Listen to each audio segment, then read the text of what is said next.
the years are short, but the days were long. Like that saying. Yeah.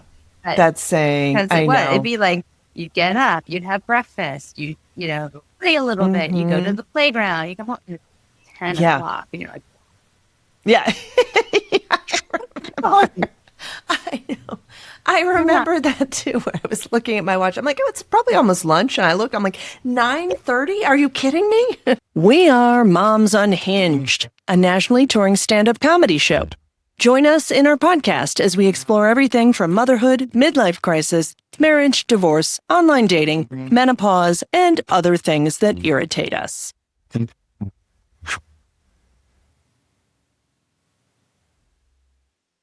Hello, everyone, and welcome to Moms Unhinged, the podcast. I am your host, Andrea Marie, and I am joined here by the amazing Anne Stesney. We have just been getting to know each other. It's our first time chatting, but I'm super excited because she was just in a festival down in Atlanta where the other Moms Unhinged comedians were like, you got to know her. So we're having her on the podcast. So welcome, Thank you, Anne. Andrea. It's really good to be here. Yeah, super fun, super fun. And you are based in New York, Brooklyn. So very cool. And tell us a little bit about your comedy journey. Like, how did you get started? What prompted you to start comedy? All that fun stuff. I love kind of digging into how it happened, the origin story. I have always been incredibly passionate about comedy. I come from a incredibly funny family. Like one of my earliest memories is like standing up with my dad and my uncles, and they would just crack each other up telling jokes. I just remember it brought me so much joy. But I didn't think I could be a comedian when I was younger because I laughed at my own jokes. If no one else does, at least there'll be an audience of one. I got that in my head. I'm like, well, I just love my own material so much. I can't. I can't do it because comics don't laugh at their own material. So, but I grew up, watching the Carol Burnett show reruns and just loving her. Yeah. And then eventually I moved to New York. I was in advertising. It was kind of a sideway. I thought I got into being a creative in advertising because I thought I could be funny, but you usually can't. You can't make fun of the products. And the few assignments that were funny would always go to, usually. So it'd be my break because they are funny. Yeah, not funny. So I had this boyfriend who encouraged me to take improv classes. So I took improv classes kind of in the early 2000s. Yeah. And then I stopped when I had a kid. And because improv is very much, you have like 10 people you have to get together and relate it. Right. For and sure. So it was just harder to do.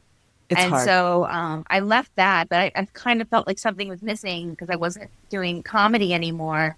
And my husband said to me, and this is years later, so I just kind of, cobbled along. And then like 2019, my husband was like, you should take a stand-up class.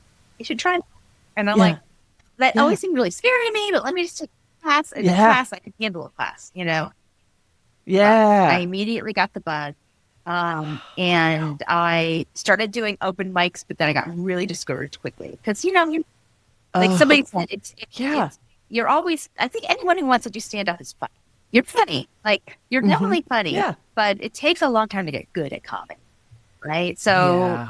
And some of the stand-up crowds just aren't where I was at when I was doing it. I was like, gosh, I think I suck, but it was, the open mic crowds, is what I mean. The open mics. Yeah, I was usually one of the only women. I was definitely one of the only people over 40. So it was very discouraging. No one was friendly. It was really hard. And so, I kind of quit. I kind of quit by the end of 2019, and then the pandemic happened, and I'm like, I'm really done. I'm not doing it. That's fun. I tried it. Never. Yeah. Check. Yeah. And then, 2021, things started opening up, and a friend of mine I had met at an open night. One of the few people who was friendly to me, another monk comic, by the way, Lana Siebel, very funny. she said, she reached out to me and she goes, I have this Zoom open mic. I could use some support. Will you come to it? And I was like, I don't know. My husband's like, oh, I think you should you're a comedy person. Yeah. Like just or Zoom. Yeah. Yeah. And I went and it was really fun. And I started going and there was this comedian there named Carol Montgomery. I don't know if you know. Oh yeah, of course. I've met her. Yes. So she picked the mic and she DM'd me in the Zoom mic and she goes, you're really funny. I have a residency at the Crane Theater. I want to get you on there when things open up. And that was all I needed. Yeah, that's so great. I'm doing it. And so I started having that goal really helped me because I started going to open mics and not caring about what people thought. I just need to get this material down. And then I realized like the more I went to mics and the more I tried, I got a little funnier. And that's when people start talking. Yeah.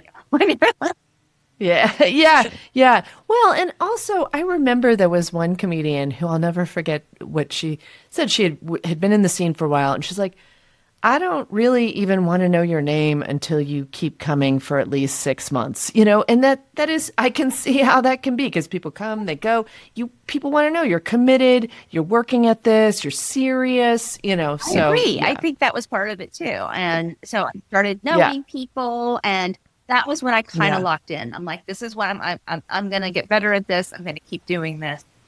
And, I was, at that point, I was like, kind of like committed. And that I started like in almost a rite of passage for New York comics to do the industry room at Broadway Comedy Club, which is a bringer show. But it's actually, out of all the bringer shows in New York City, there's a ton of a lot of them. This is actually a really good one in that you definitely get some spots in front of the audience, which people aren't giving you if you're a year in or you know what I mean? Yeah. So I did that show and I got spots and Rich Brooks, the booker, he actually really liked my material. The nice thing about starting when I started at 52 was that I am really different from a lot of comics at my level because my level are just, are young, 20s and 30s. So I really kind of stuck out. And so then I just, now I'm here, I just going to festivals and Yeah, that's so great. I love that. I love that you went to the festival, the West End. It was West End Comedy Festival with Holly, and so great. And you also now have a regular show that you do, that you run, ADHD. Is it? With my one of my best friends in comedy is a 28-year-old Indian man, Dave Pirani. It's only in comedy can a middle-aged white woman be like best friends with a 29-year-old Indian man. So and then David Weissglass, our other friend, also incredibly funny, and three of us met hosting open mics together for an organization called Laugh Buddha, and then we decided to do our own open mic and our own show, and we had kind of a regular thing at the Bushwick Comedy Club where all the young kids are. Boy, Bushwick, so it's really fun.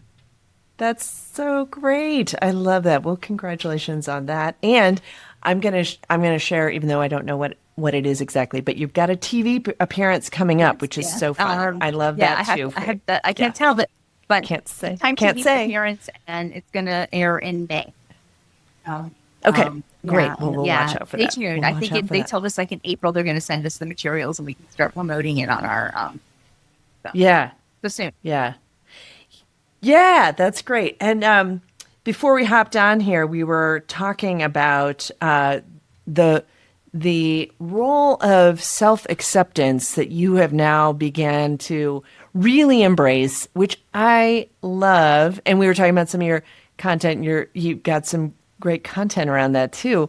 But tell us more about how that has come to be. Like what kind of was the trigger or the catalyst for that really actually happening? Well, okay. So one thing, I have aggressively gray hair, and I've had aggressively gray hair since I was in my 30s, and been dyeing my since I've been in my 30s. Yeah. And I was getting really tired of it because, especially, I would pay, whatever, $200-$300 to get colored, and then the roof would come like a week later.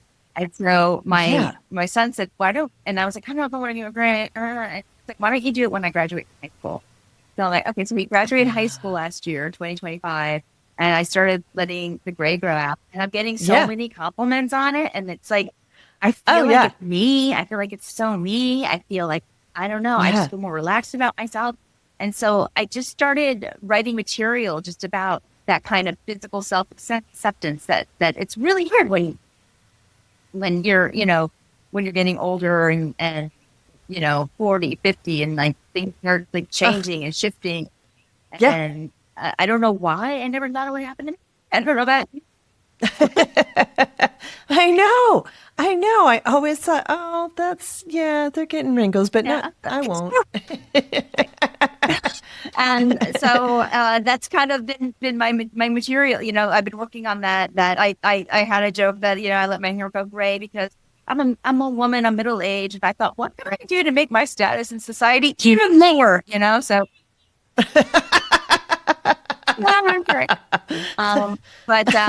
because of that, it's just opened up this kind of like subject matter of like being happy I'm not hot anymore, and like oh, the people, I'm so invisible, and I'm like that's the best part, like. No one notices at all what I do. Exactly. Like, so I think there's such a freedom in accepting.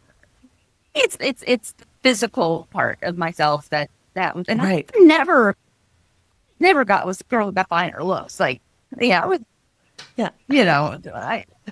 I know. I feel the same way. I'm like, I had to work for it. I feel glad that I'm not having to worry about losing my looks, since I never felt like I really had them to begin with, I'm like, were they ever really mine? I don't know. I never really, then it never really opened that many doors for me. But it's still, even that, it was still hard to kind of think that. And but then once I've kind of accepted this, it looked like, and I think that there's just a beauty in that inherently when you accept who you are and where you are and don't fight so much. I got this kind of confidence that I didn't have before. Right. It definitely comes across as someone who, I even feel like sometimes it's like don't fuck with me because I don't care. Like you and I realize that when I talk to my younger comedian friends and they express their insecurities or this person or that person, I'm like, I don't even think about those people or what they think about me, because one, they're not, and for two, it's what's the point? Like, yeah, for sure. And it does. I mean, I do have to say, I try and embrace that as much as possible, but it still leaks through. Like, I'm sitting here looking at my neck right now in the you know what I mean? Like all these little things. Yeah. And there was someone who had I found online a negative review of one of our shows a while ago. And I was like, but it's hard to have that self-acceptance, even with all these things coming at us. And we live in such a culture too of youth and, just really embracing everything that's young and looks young and hot and everything. Yeah. So it's so true. And even though I do feel that, like, just recently, middle-aged female comics are like killing it, like the end. Sarna Garth, killing it, and even with those examples, although Leanne Morgan keeps getting hotter, which is annoying, he's coming out, but it's hard not to fall into that, Yeah, it is. It is. And I do think that, as you get more success, then you get a crew. And I feel like as soon as I get a Oh my crew, gosh. then it'll. My daytime TV appearance, my friend, I had a friend that we both did together, and we had the hair and makeup done, and the next day we were like, "Where's our hair and makeup people?" I know. Come I Excuse ready? me. I'm ready now. And they're like beautiful, like quite hair, perfect I know. makeup. That's hilarious. So, yeah, definitely. There's just so many things, and it's always such a learning lesson with just continual self Yeah. acceptance as we. So that's great.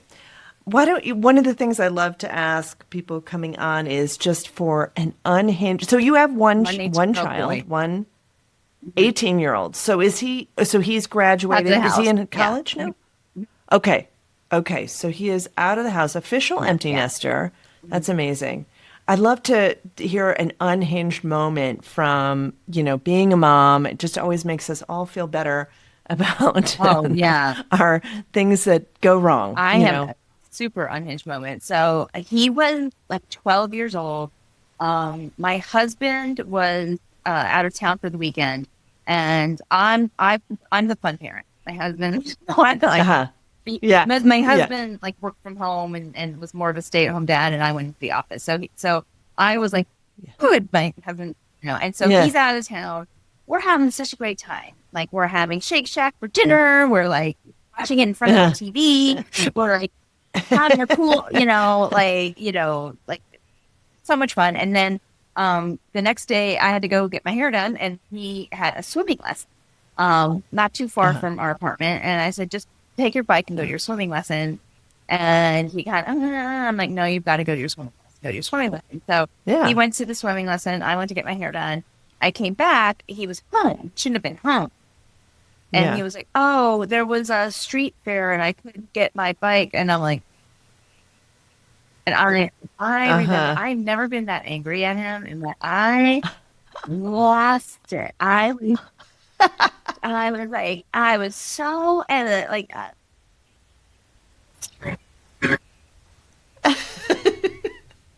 so much so, like usually if I like lose my temper, he kind of just, like, maybe he's a little Okay, Mom, sheepish, whatever. but whatever. Yeah. He burst into tears. I had to like read it back. And I was like, I'm sorry, but I never ever like it was. I still remember that, and I still feel so bad about it. You remember it? Yeah. Oh, he I totally doesn't. Oh not. my gosh. But I remember I was so mad that's- at you, like you burst into tears. You were like, I don't know. Yeah, it's so funny because that's so true. I mean, I lost it one time when my kids. It was just this weird thing. They went down to get some candy at Walgreens, which was like 2 blocks away, 3 blocks away, whatever. It wasn't far, and it ended up that they overspent. They bought too much candy because it was some 2-for-1 deal. They spent like $1 more, and they came back. And for some reason, I lost my mind about it. I was like, you're never going to Walgreens for a month, and like. And it was like, so then it's become this whole legend that Mom doesn't like, she just lost her mind when we saved some money on candy. She doesn't like, yeah. But it was more about they were arguing and arguing and arguing about it, and I just couldn't take it anymore. And it is weird what causes that we're normal, sane people normally. We can be fun, we can be relaxed, and then something is like, causes us to snap. I mean, not going to swim wasn't not a big deal. Yeah, And I was just like, you would have thought he like did something weird,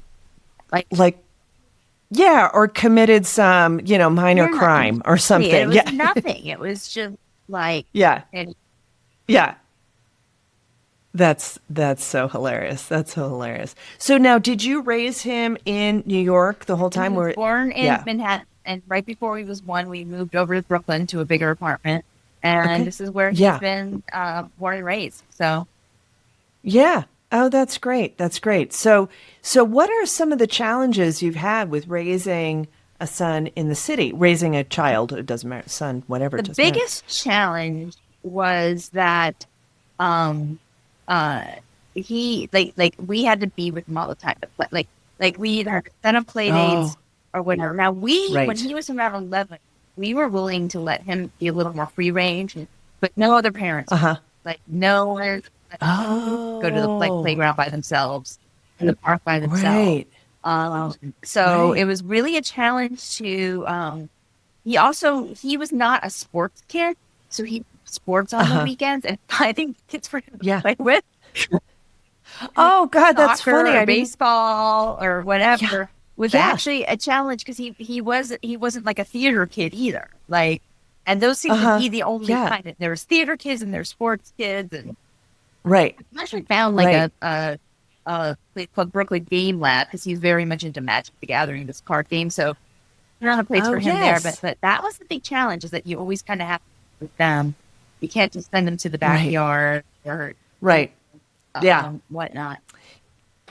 Yeah, and it definitely does depend on his friends too. That's interesting. I wouldn't have thought that you've got, that challenge around, you can, you like I remember my mom or my parents didn't have a curfew for me, but all my friends had curfews. So I was home at 11:30, whatever it was, didn't matter. So go to the park by myself. Exactly, exactly. So and so Yeah. so that was that was a challenge. When he got a little older, we're in a 2-bedroom apartment. We're in a nice apartment, but having 3 adult size people in this apartment got Yeah. a little Oh, tight. yeah. Like it's a little, Yeah. and he also Yeah. didn't have like Yeah. he has a bedroom, and his friends they hang out in there, but they don't have. It would Yeah. have been great to have like the den or the rec room. Hang out with Yeah. them. Place where they could Yeah. go game or something. Yeah. Yeah, something. Yeah, definitely that I can Yeah, see you're that being together a a lot. challenge too. Yeah, you see each other Yeah. all the time. That's funny. So how has it been? How have you dealt with this is your first year of Yeah. empty nesting. How has it been for you? Yeah. Yeah. Have you turned his room into a den? Is that Our room? Actually, we have a kid staying with us now, Yeah. yeah, no, it's still his room. Until he is fully launched. We're kind of loving it. We're loving the space. Loving it. I mean, Yeah. we miss him. But, Yeah. we Yes, get to of see course. Of course. Yeah. Yeah, that's good. Does he go to school nearby or him. is Right he? now, he's in Arizona. So Oh, okay. So a ways. Yeah. So that's ways. But it is nice. You do realize it's funny because, when they get older, they do they're out and about more and you sort of feel like you lose Yeah. them, you become empty nesters before you think you actually are going to be because they're just out. They're just doing stuff, Right. whatever. But it is weird when it is kind of that more official, you don't have to make a dinner that, Yeah. there's just, Exactly. yeah, Yeah, yeah, it's kind of yeah, so like what really gets me is especially the first year or was like seeing parents on the street with their little kids and being like, oh, oh, yeah, yeah, or of course yeah. Apple tortures you with like the memories, Oh. you're like, what? Right. I know. I'm like, oh God, I'm never going to be able to go to their thing anymore, or whatever. Exactly. I actually Yeah. walked past his middle Yeah. school this weekend, and I was just like, oh, God.